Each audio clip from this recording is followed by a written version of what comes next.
अरे काय करतोयस? इस्त्री. अशी इस्त्री करतात? याच्यावर काहीतरी ठेव आणि मग इस्त्री कर. काम काही जमत नाही. जायशील माझी साडी. एक काम धडणे रे करतायत तुला. आता कर इस्त्री. ऐक, भाऊजी येतील आणि नोकरीवर जातील त्याच्या आधी भाऊजींशी 1 लाख रुपयाबद्दल बोलायचं आहे. घुम्यासारखा काय बघतोस माझ्याकडे? आणि म्हणजे काय? तुला काय माहिती नाही मी काय बोलते ते? 1 लाख रुपये घ्यायचे तुझ्यासाठीच मागते ना मी. मग वल्ली अगं नाही. सचू. भाऊजी. अरे वल्ली तू पण आहेस. या गरमागरम चहा घे. ये सचू. अगं बाई तुम्हीच केलात का चहा? अहो घ्या ना, घ्या.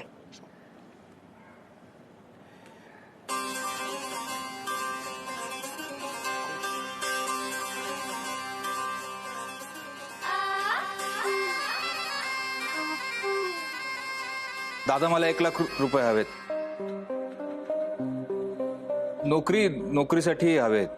हा ते मी त्या दिवशी म्हणाले होते ना, 1 लाख रुपये द्या, नोकरी पक्की.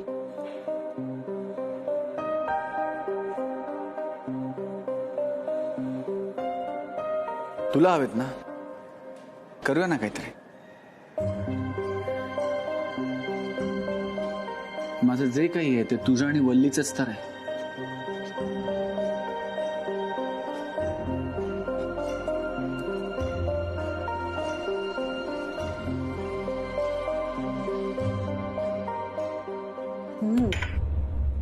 काय झालं भाऊजी? अलवा.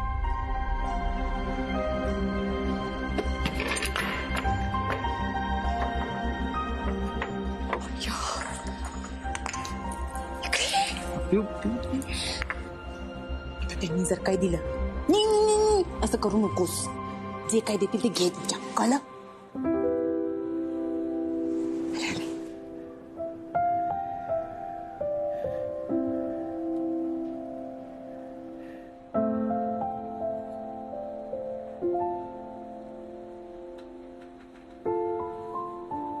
अय्या 80 म्हटले देत आहे.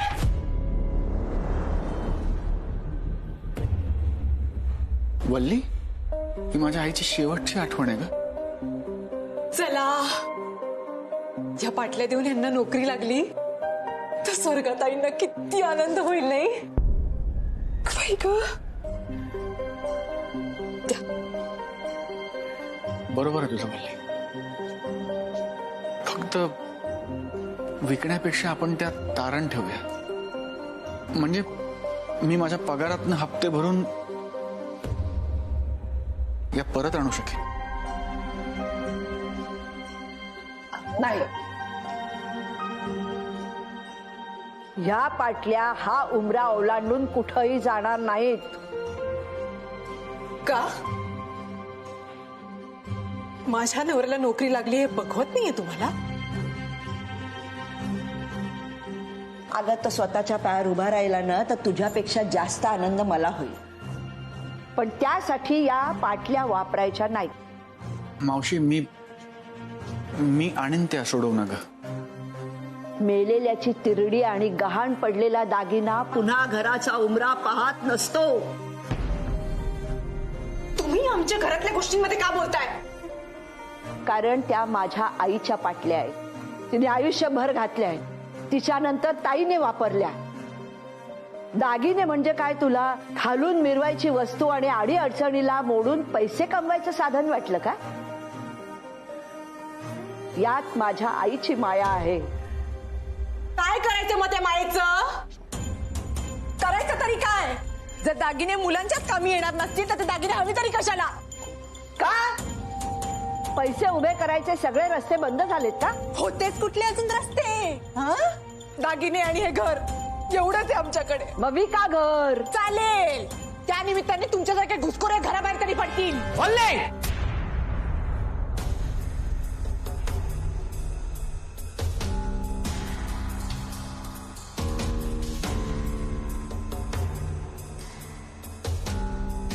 वल्ली जरा जरा बेताने.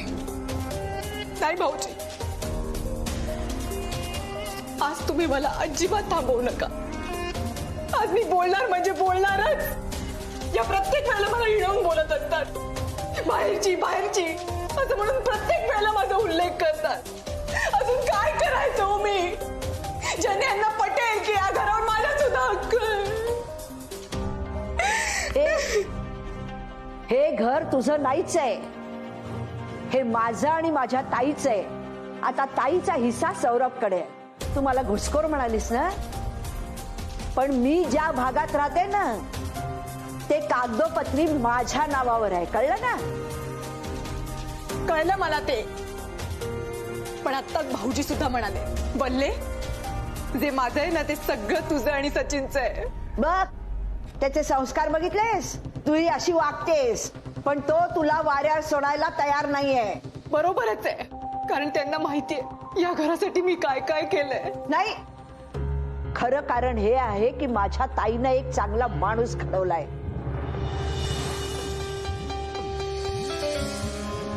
ज्याच्या जीवावर तू 2 वेळेला जेवतेस आणि टिमक्या मारतेस, तो माझा सख्खा भाचा आहे.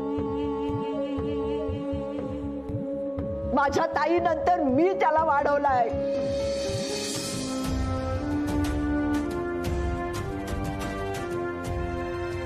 वाढवलंय तुम्हीच, भाऊजींना वाढवलंय. पण मुलं मोठी झाल्यानंतर त्यांच्या संसारात ढवळढवळ करायची नसते ही माहिती नाहीये तुम्हाला. हळू बोल ना. काय हळू बोलू मी नाही हळू बोलणार. मी कोणालाही घाबरत नाही, कळलं?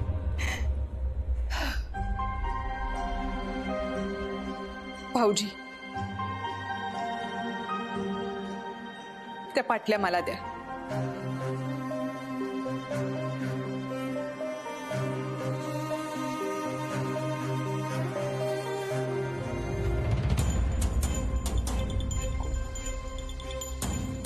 ह्या पाटल्या ताईनं सौरभच्या बायकोसाठीच ठेवल्यात आणि त्या सौरभच्या बायकोलाच मिळायला हव्यात.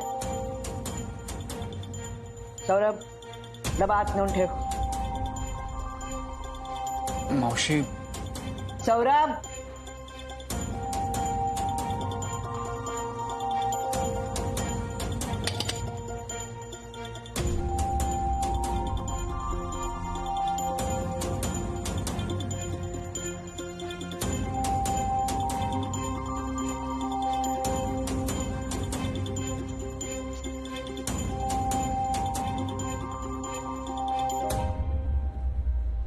भाऊजी भाऊजी तुम्ही म्हणाला होतात की तुम्ही पैसे उभे कराल. मला 1 लाख रुपये हवेत म्हणजे हवेत. हो वल्ली, मी करतो. दुसरी काहीतरी व्यवस्था करतो, बघतो.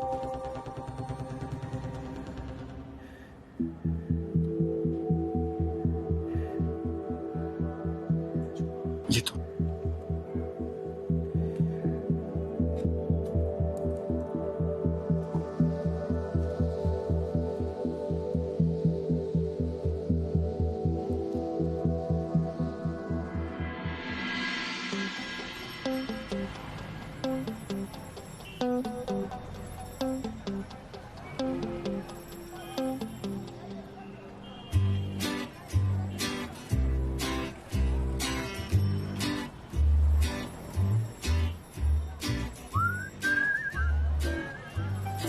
मोबाईल मुळे एक बरं झालं नाही.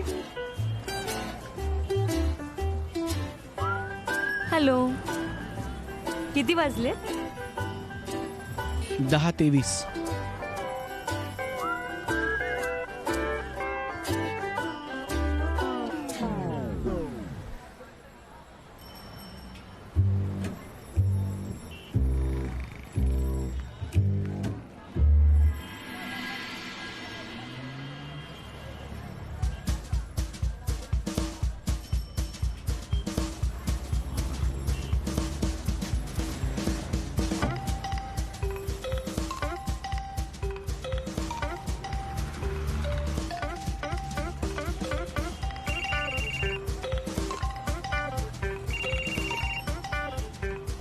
उचलत का नाहीये?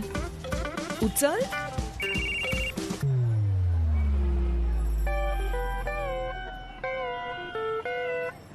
Excuse me.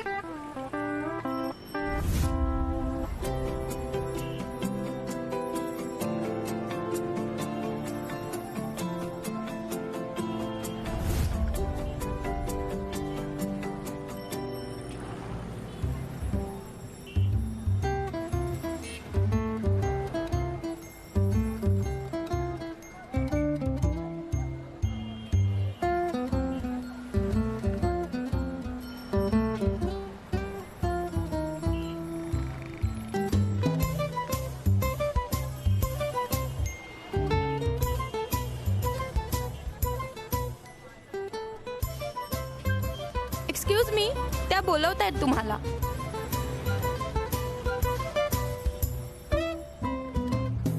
ये ना. अरे वा, आज तुमच्या निमित्ताने बसच्या जागी आलिशान गाडी आली आहे. ये.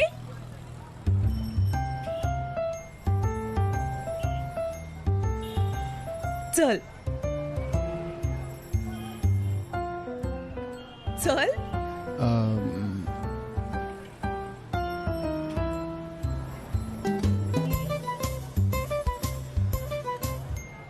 चल.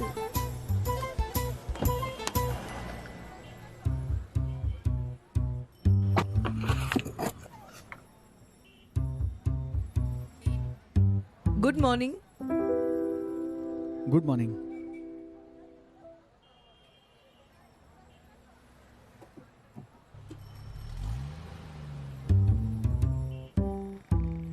ते गेले, आता बस इकडनं येणार आहे.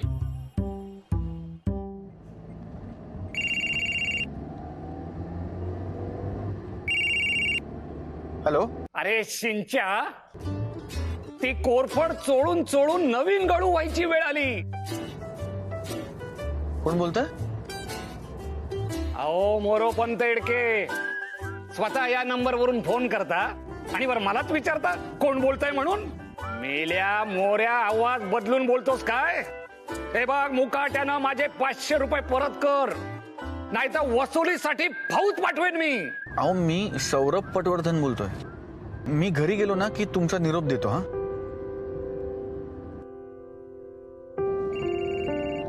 ते 1 लाखाचं विसरू नका. घोकत राहा. 1 लाख 1 लाख 1 लाख 1 लाख. हा, हो, मी ठेवतो. काय रे, घरी बरं आहे ना? हो. तुला काही शेअर करायचं तर करू शकतोस. I am a good listener.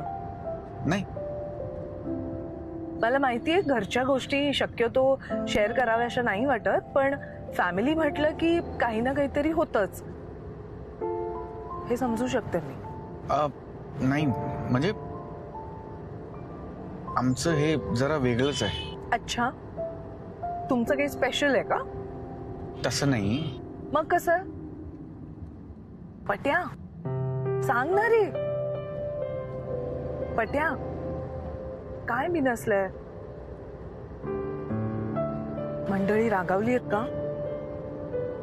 घाबरतोस की काय मंडळींना? नाही, तुम्ही घाबरता कोणाला? मी कशालाच घाबरत नाही. घाबरणं व्याकरणातच नाही बसत आपल्या. नवऱ्यानं घाबरवण्याचा प्रयत्न केला, मी त्याचाच पत्ता कट करून टाकला.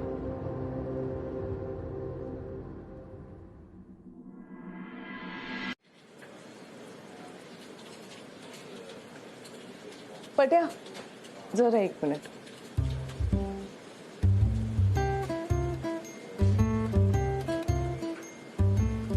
ते कानातलं काढ आणि आत.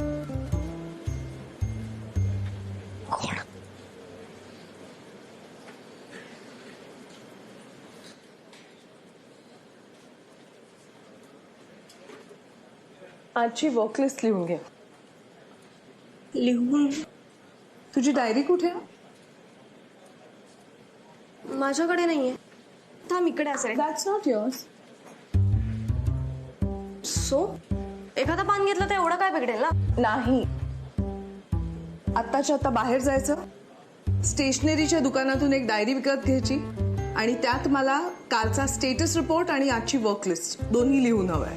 डायरी शिवाय काम होऊच शकत नाही. मी कालच तुझ्या डेस्कवर प्रिंटआउट सबमिट केलेत मामा. Sorry ma'am. ते दुपारी 2 वाजेपर्यंतचे होते. त्याच्यानंतरचं काय? यार यू आर इम्पॉसिबल मग.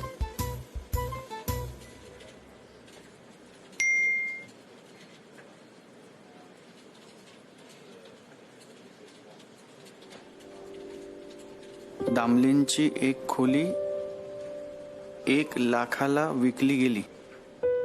मावशी, काय गावली? घराची माप घ्यायला आलीस का? छे छे, मी कशाला असं करेन? अगं तूच म्हणालीस ना माझी खोली विकायचे.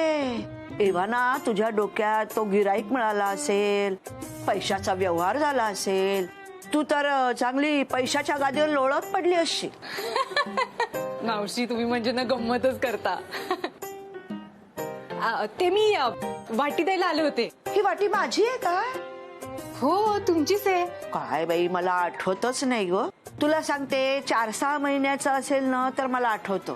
फार पूर्वी घडलेलं मला काही आठवतच नाही. माझा एक पेढे गाठी डबा आणि तसराळा आहे ते मला आठवतंय, पण ही वाटी काही मला आठवतच नाहीये ग. ठीक आहे, ते काय आहे, मी वाटी आधीच द्यायला येणार होते, पण म्हणलं अशी कमी वाटी देणं बरं दिसत नाही ना. जेव्हा गोड करेन तेव्हा मावशींना वाटी आणून देईन. हे बघा गोड केलंय तुमच्यासाठी, घ्या. बरोबर, तुझ्या घरी गोडधोड होण्यासाठी महिने जात असतील नाही का? नाही तर तुला कसं जमणार ग? एरवी तर तू नुसती खार खात असतेस नाही का? घ्या पोळीचा लाडू, घ्या. अरे वा, पण तुझी गोडाधोडाची मजल इतकीच. असू दे ग, शिळ्या पोळीचा लाडू मला मिळाला चालेल. म्हणजे निदान ह्या शिळ्या पोळ्या सौरभच्या डब्यात तरी गेल्या नसतील नाही का? असू दे. मावशी, ते तुम्ही काहीतरी भाऊजींना सांगत होता ना की पाटल्या गहाण ठेवायची गरज नाहीये, आपल्याकडे वेगळा मार्ग आहे. कुठला मार्ग आहे हो? असं म्हणाले का मी? मला नाही बाई आठवत. हो हो तुम्ही म्हणालात ना. तुमच्याकडे पैसे वगैरे आहेत का? नाही ग बाई, माझ्याकडे कुठे आहेत पैसे? माझ्याकडे नाही आहेत पैसे.